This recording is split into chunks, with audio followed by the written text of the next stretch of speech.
Damn. Yeah.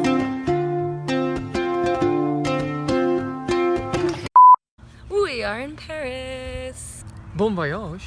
Bon voyage. First impressions?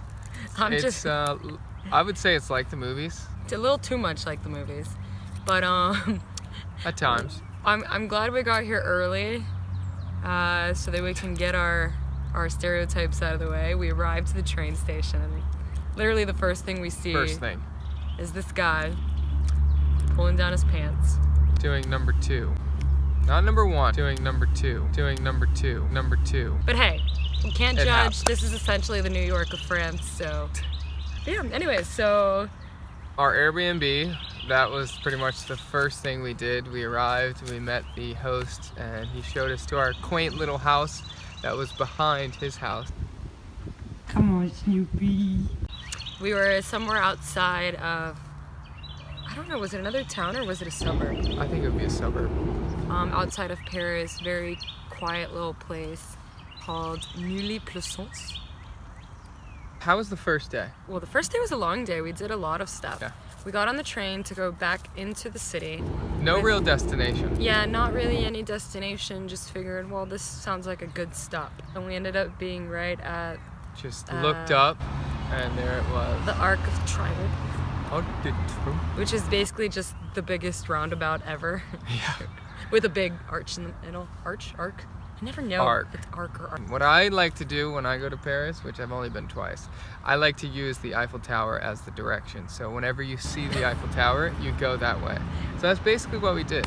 Yeah, we tried following the Eiffel Tower Which is really hard. But then there's times where you lose sight of it. So in losing sight of the Eiffel Tower, we ended up just kind of exploring the glamorous fashionista streets of Oh my Paris. gosh. So, welcome. To the left, we have Chanel. You know how much we love to shop. We already went there today. To the right, we have Dior. As you continue, we have Baby Dior. After Making it seeing rain. the most expensive things I've probably ever seen, we had to have a little treat. We managed to actually end at the Louvre, where we stayed for a while, so. This is where the Mona Lisa's at. Mm-hmm. She was Mona Lisa. Whatever that means.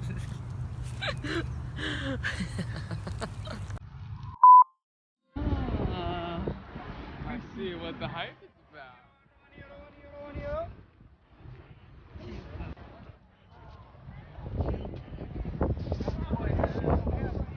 We made it to the Louvre. I honestly don't know how to pronounce it still. But we made it. And we're not gonna go inside, but we made it here. Just to look at what the hype was about. It is a beautiful plaza. Lots and lots and lots of people.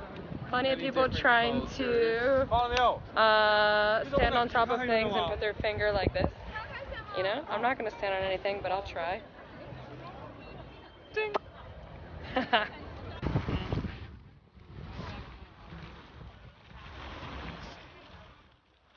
So, what do you think so far of all this grandiosity?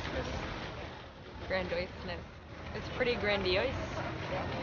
Don't you think?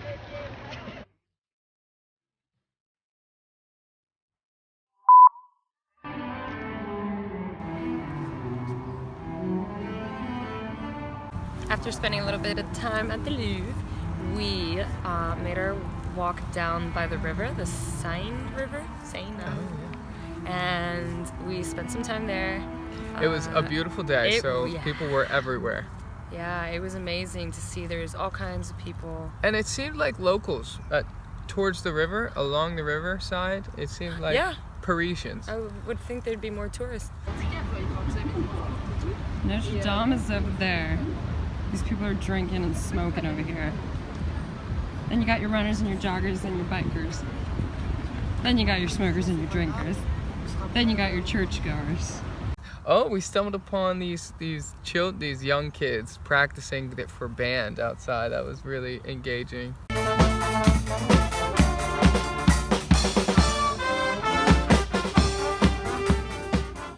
But yeah, so we sat down and we had a beer.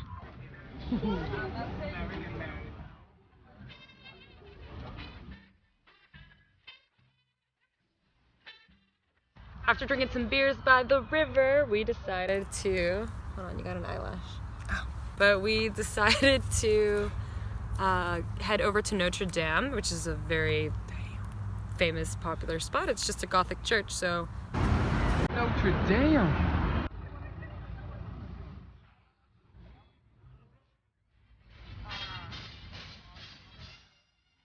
We are at the Cathedral of Notre Dame. Yes, the Cathedral of Notre Dame. This is the famous church of Paris. And I believe I need to watch my childhood. I need to go over my childhood memories, but I'm pretty sure this is the cathedral from the Hunchback of Notre Dame. Our Lady, Notre Dame. Dame? Damn. Impressed by the cathedral, babe? I feel enchanted. Enchanté. And afterwards we made our way home. And that was the end of our first day in Paris.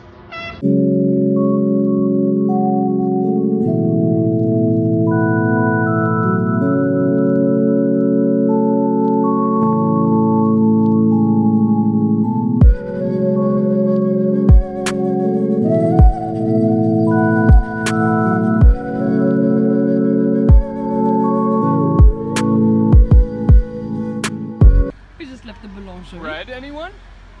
Day 2 was devoted to seeing the suburb that we were living in, Neuilly-Plaisance. Seeing what pastries they had, what little cafes we could stop by, and gathering the food necessary for our picnic at the Eiffel Tower. Yeah.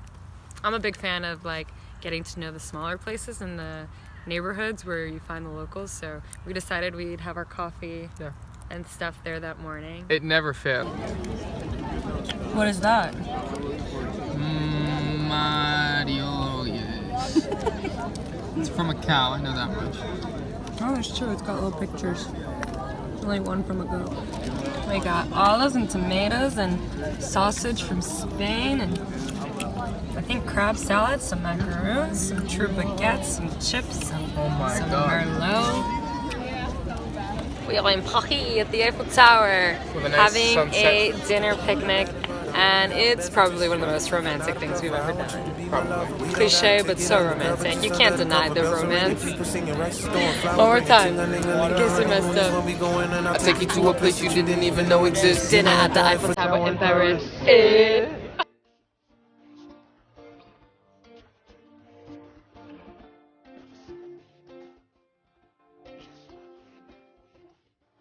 Am I in love or tripping? Okay, we've been sitting here for about 2 hours. We're just waiting. We're waiting for the Eiffel Tower to start to sparkle and twinkle. As you can see, everyone's just sitting there, cameras ready, sadly, just waiting to see, and then it happens. Yeah. Well, not so sadly because, you know, yes, we do have to live in this capture world it. where everyone is capturing. But the cool thing is that it shimmers every hour. At the end of every hour, right? Yep. Cool. Yeah, it does it for like 5 minutes or something. 10 minutes.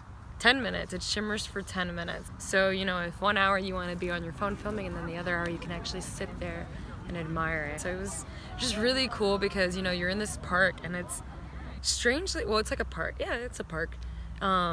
Everybody has the same idea. They go and they sit in the lawn and drink wine and eat charcuterie boards and whatever.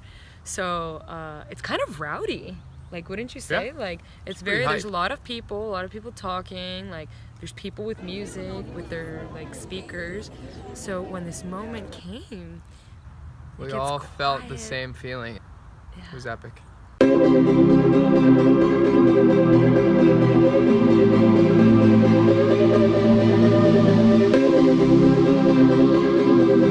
Paris is known to be the city of romance, this grand city. You hear it in the songs, you see it in the movies. I could understand why there was like 2 or 3 proposals. Oh yeah. Oh, Yeah, maybe more. Yeah, Maybe more. we witnessed several people get engaged to that day. Good for them. Yeah, good for them. Not my style, just so you know. Noted. He knows. Yeah, it was beautiful. So congratulations, you people who got engaged. So we watched it probably 2 or 3 more times. Yeah. Met some fellow Americans who were right behind us, who were pretty cool. And that was it.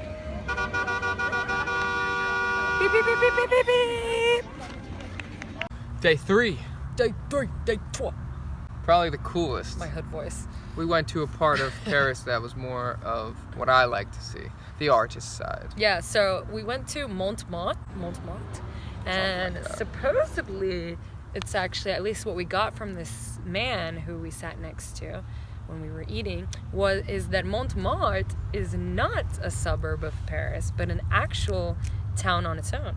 Mm-hmm. This place kind of sits on top of a hill. Huge mountain. Hence Not mountain, not Mont. hill. Not mountain, hill. Not mountain, yeah, it's a hill. And up here is where you can find the Sacré-Cœur. Look at this, it's really beautiful. Bonjour Paris. Right now, this is the view from the top of a basilica, and the name is Sacré-Cœur. Sacré. Do you know what that means, babe? Sacred Heart. Sacred Heart. I'm glad I Sagrado remembered. Corazón. You know, some people take the funicular, but we were brave and strong, and we came up here climbing some steps. We're not at the very, very top, but at the very top, you have this beautiful religious piece of art. What'd you think? It's a pretty magnificent view.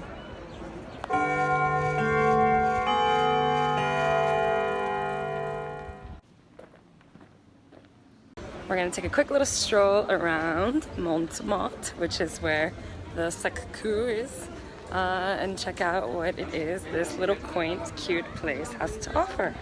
So a lot of world famous artists came here for inspiration, and it's obvious why. Whether it's the low buildings that have, you know, beautiful green moss growing on the side, or ivy. It's more of what you imagine when you hear, oh, French town. It helps that it Smaller overlooks all of Paris on both sides. Yeah. Okay. Quick clip. I say we are a lot. We are in Montmartre. This is also an area where lots of really famous artists like Pablo Picasso, Salvador Dali, other people whose names I don't know because I'm not into art, but they used to hang out here, and it's clear why. It's quite inspiring. Don't you think? When we travel, we like to travel a lot, so you have to pick and choose where you decide to spend your money on. And we're frugal, but by no means do we sacrifice our experiences. So this was one of our more significant meals while we were in Paris. We had duck confit, and of course French fries. We had French fries. And this is where we sat down next to the guy who was telling us, very French dude, Parisian. telling us that, well, no, because he's from Montmartre, telling us that Montmartre wasn't part of Paris, remember? So it was cool. We got to sit down and feel that we were having more of a French experience, because when, like we said, when we were down in Paris, it was just definitely very, very touristy, whatever, but here we got a nice little French experience with this man. So we had to go down to see our last viewpoint or landmark to see in Paris. We decided to walk past it's a sexy just to point. see it. Yeah. It's a sex. Yeah. Oh. We went to Moulin Rouge. ooh la la. But yeah, and that was that. That was the end. That was our last night. And Paris. after that, we left Europe for good for now and headed back home to the good old US of A. We will catch you guys next time. Till then, stay cool.